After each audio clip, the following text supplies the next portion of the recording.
Hello, my name is Zachary Holbrook, and today I'm going to teach you how to play Epic Domination, the fast-paced war game that captures all the feeling of being caught in a struggle for the fate of the world, but can be played in half an hour to an hour. My friend Calvin will help me demonstrate the game. So the board on which our war will be waged is made out of two board pieces, one for each player, and you put these pieces together to form the board. The game actually comes with 8 board pieces that can be combined to create a unique and fun play experience every time, but these are the two that we chose to play with today. The number in the center of each hexagonal space is that space's income value. So this mountain has an income value of 2, this farmland has an income value of 3, and this grassland has an income value of 1. The total income of all spaces that a player controls form that player's income. And each player controls all spaces on his starting board piece, which this is mine and this is Calvin's, at the start of the game. And for simplicity's sake, I, as the game designer, made all board pieces have the same total starting income, which is 27. And so to represent that, Calvin and I will put our control markers on the 27 space on the income track. As the game goes on and we fight and conquer each other's territories, these numbers will change, but for now, they both start at 27. So we begin the game with our starting build phase, in which we each can spend our income on building units and then putting them on our territory. So there are 3 units that we can build in this game. There's the militia, which is represented by black.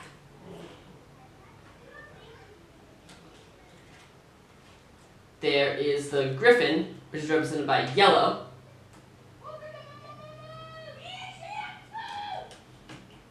And there is the artillery, which is represented by pink.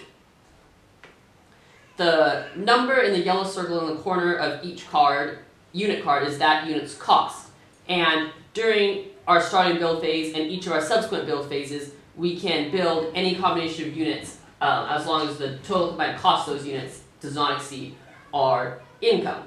So I'll take the first player token and go first.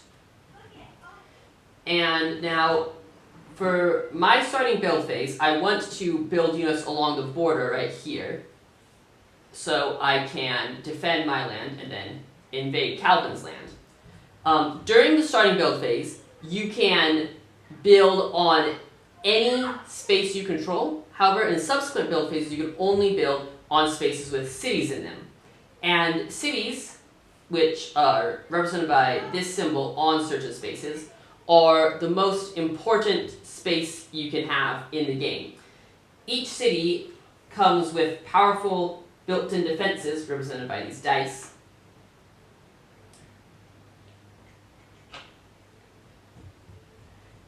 And they're also the only places you can recruit new units to after the starting build phase. Oh, and also, if any player ever controls more cities than the number of players, then that player will instantly win the game. So we start with 2 cities, so if we conquer one of our opponent's cities, then that player will win the game. Alright, so now for my starting build phase. I will build 1 artillery, which costs 13, and 2 militia, which costs 5 each, for a total, that spends a total of 23 of my income, so that's all I can build this turn. I'll put them on this farmland to defend it, because the farmland has the highest income value, it's one of the most valuable spaces.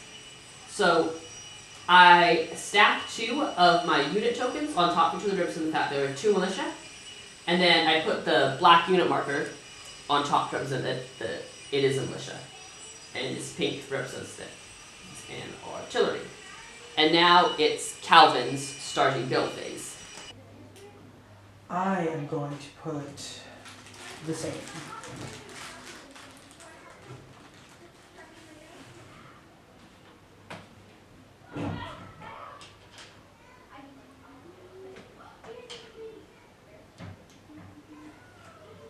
Now that the starting build phase is over, we move on to the main part of the game.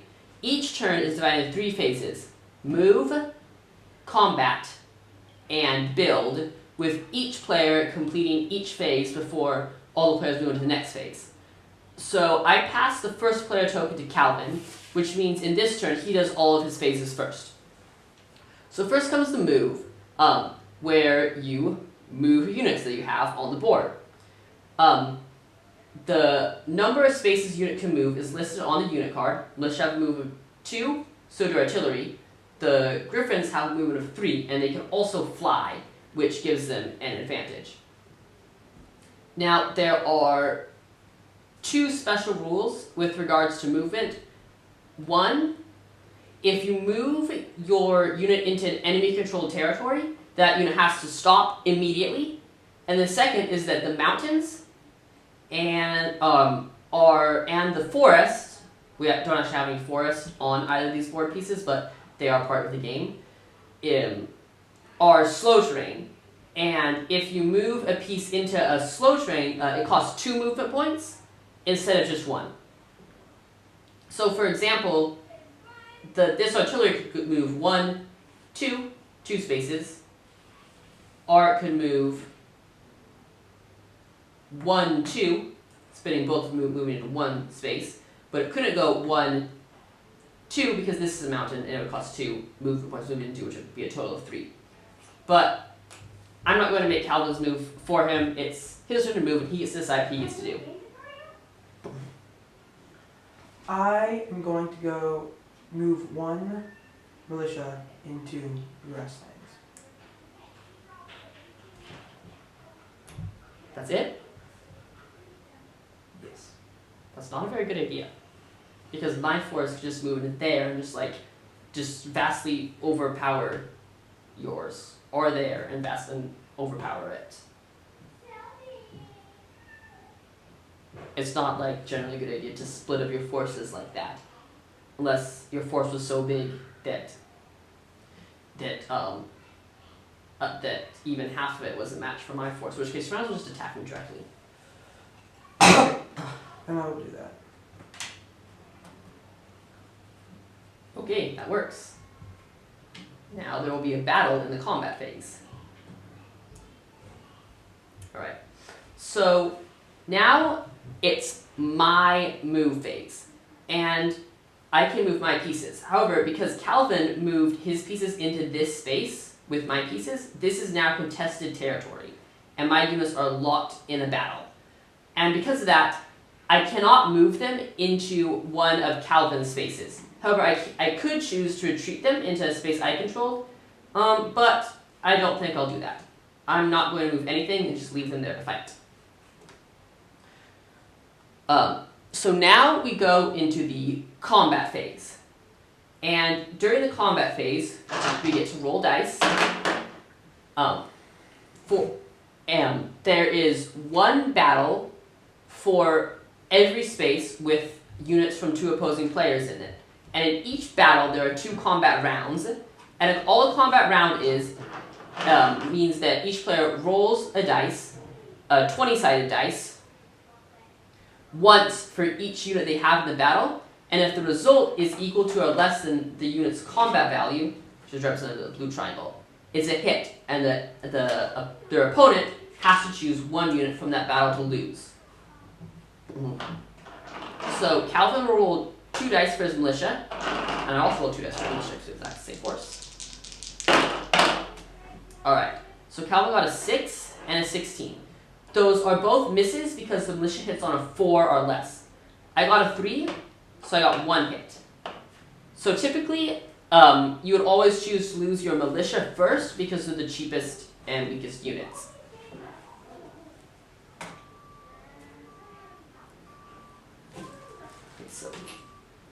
Alright, so now Calvin has 1 militia left. And we also both roll for our artillery. Okay, so I got an 11, Calvin got a 7. The artillery hits on a 15 or less, so it's both hits, we both have to choose a unit to lose.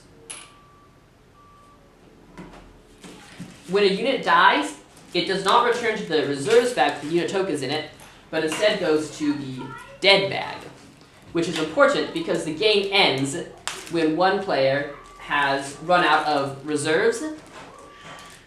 And yeah, if you kept putting the dead tokens back in the reserves bag, then the game would go on for a very long time, unless one player managed to capture the majority of cities. Now, there are 2 combat rounds in each battle, as I said, so we will re-roll the dice for our units involved in this battle. I'll roll for my 1 militia. A 10, that's a miss. Okay, and then we both roll for our 1 artillery. Okay, so Calvin got a hit, that's an 8. I got an 18, that's a miss for our artillery.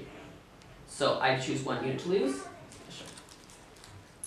And then there are no more battles to be resolved, so that is the end of the combat phase.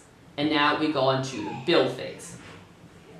The build phase is exactly the same as the starting build phase with the additional restriction that we can only put new units on our cities instead of on any space we control. So Calvin has the first player tokens, he gets to build first this time. I will build 5 militia.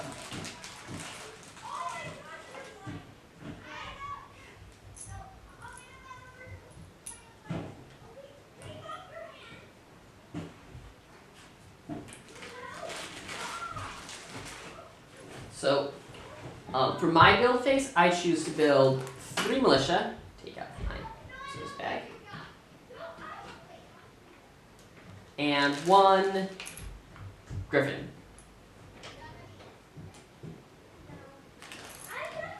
Alright, now we move on to the next turn. First player token passes to me, and it's my move. So this artillery is still in combat. So I cannot move him into any of Calvin's territory. I can, however, bring more forces to join him in the battle.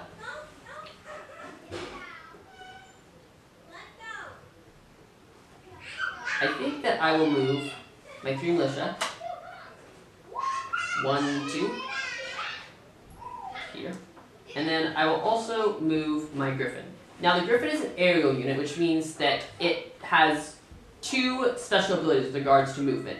1, it ignores slow terrain, so I could move my griffin like this. 1, 2, just flying right over the mountain.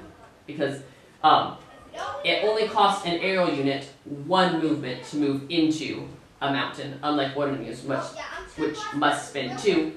And hold on, excuse me. You have to leave this door closed. Filming in here. Alright, I will edit that out later.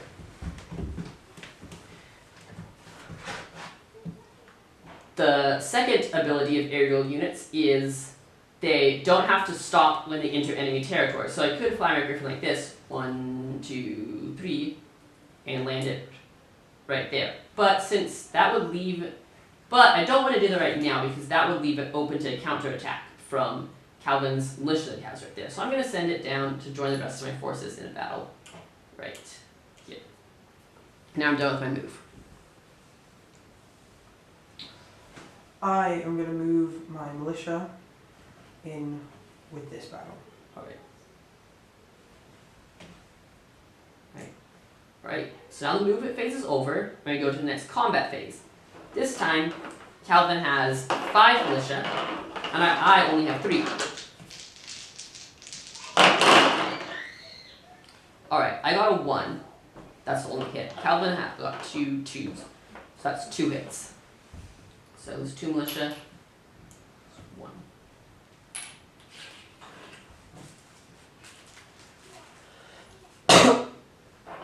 Now I will roll for my artillery, and Calvin roll for his artillery. Okay, I got bad luck. I got a 19 as a miss. I got an 11, which is a hit.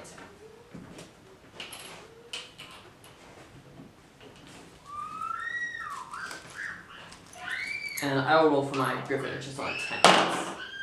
14, which is a miss. So now we go to the second combat round. Calvin rolls for his 3 militia. I will roll for my 1 griffin. Okay. So I got a miss again for a griffin. You got a hit. And then we both roll for 1 artillery. I got a hit. We both got hits. So yeah, I came out really bad from that battle. I will have to change my tactics. Now, it's the end of the combat phase, and since Calvin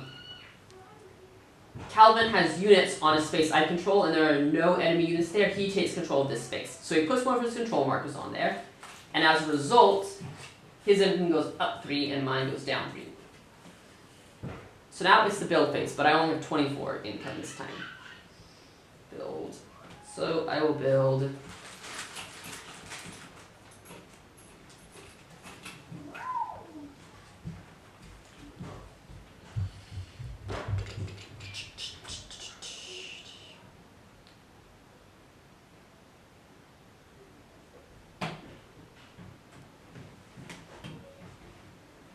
I will build 2 militia and an artillery.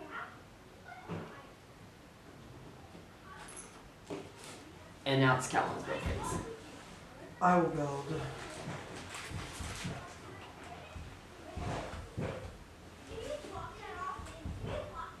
2 artillery. Right.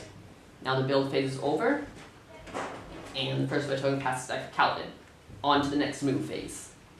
Anyway, so the game continues like that until either at the end of a build phase, one player has no tokens left in his reserves bag, or one player controls more cities than the number of players. So, for example, the game could end if Calvin were to, say, somehow move his forces into here. Now, during the combat phase, my city defenses would come into play, and all that the city defenses are basically a very powerful unit that hits on a 15 or less and takes 3 hits to destroy. So during the combat phase, if I would roll for my city defenses as if they were an artillery, and for every 15 or less, Calvin would have to take a hit. But if Calvin got 3 hits, he would destroy my city defenses, and then if there are no other units on here, he could capture this space and then win the game. Also, if at the end of a build phase, if there are no reserves left in any player's bag, there is one more turn and then the game ends.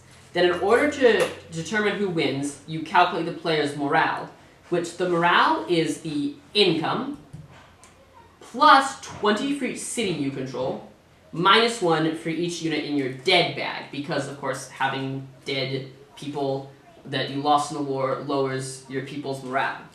And the player with the most morale in that case is the winner. That's how you play Epic Domination.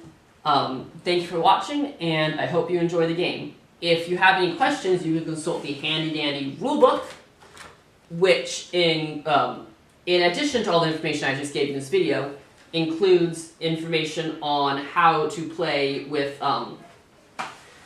the backside of the board pieces, which if you flip them over, you'll see that there are more complicated spaces, like water and magic and rules for that. So once you've played the basic game a few times, you might want to flip the pieces over and introduce new elements. And also instructions on what to do in certain edge cases that might arise as you're playing the game. Especially when you introduce some of the new unit cards. We played with 3 this game, but there are actually 12, that come with the game that you can combine to open up a new array of strategic possibilities.